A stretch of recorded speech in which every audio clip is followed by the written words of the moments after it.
because we from Houston. I mean, it's in our nature to have some land, have some cattle, have some horses. So I thought I was getting a jump start on it. Look, because Ciabatta. Making the dough, stacking dollars. Game by the throat, kids and profit. Going for broke with the drop. Ciabatta. Hey man, I got a story for y'all. So my cousin called me, right? Asked me if I want to buy a horse. Says people got a horse for $400 and he ready to get rid of it. In the back of my mind, I'm like, sound like a good deal. I really don't know what horse is going for, but 400 sound like a good deal. Let's do it. Because we from Houston. I mean, it's in our nature to have some land, have some cattle, have some horses. So I thought I was getting a jump start on it. Look, I ain't got the land or the cattle yet, but I'm about to get this horse. So I thought it was cool. I said, yeah, let's go ahead and do it. So after a while, I'm starting to think, like, dang, will this be a liability or an asset?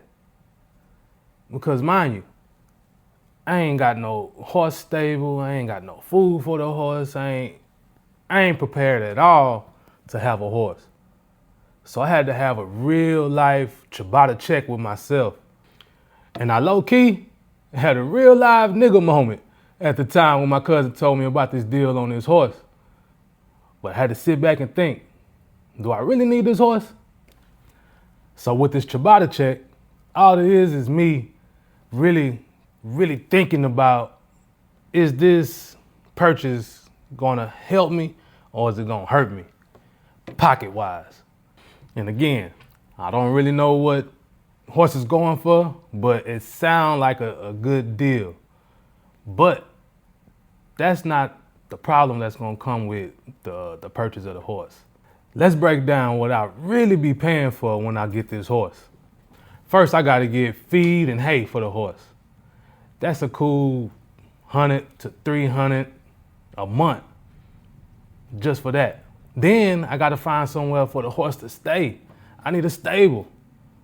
That's gonna probably run me $300 to $800 a month. Then I got the vet care, the hoof trimming and shoeing. Don't mention about the horse not even being broke yet.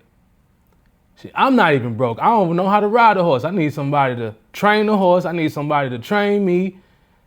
That's a whole nother cost in itself. So now I'm looking at roughly $800 to $1,500 a month just to have this $400 horse. And yeah, you may look at that horse and be like, that's a good investment. But deep down, it's not an investment at all. It's becoming a liability and not an asset. Something that cost you $400 can end up being $10,000 that you pay on it a year just to maintain this $400 purchase. And at the end of the day, did you really get a good deal? Now let's flip the situation. Let's just say you do use this horse as an asset. How would that look? You can offer horse riding lessons. You can go to trail rides. You can even start breeding horses. But again, you're gonna need to learn how to do these things before you even start to offer these. You can even create content around ranch life. So it is ways you can profit off of the horse. But as they say, it takes money to make money. And let's be clear, it's a difference between the price and the cost. And just because something may be cheap to you, don't mean it's a good financial decision. And when you do decide whether you want to purchase this or not, ask yourself one question. Is this going to be putting money in my pocket or is it going to be taking money out my pocket? And with that horse, it definitely would have been taking money out my pocket. Now, you may have some horse people that's looking at it and would have took it on and knew what to do with it. But again, I'm not you. I don't know what I would have did with the horse. I want y'all to really think about it.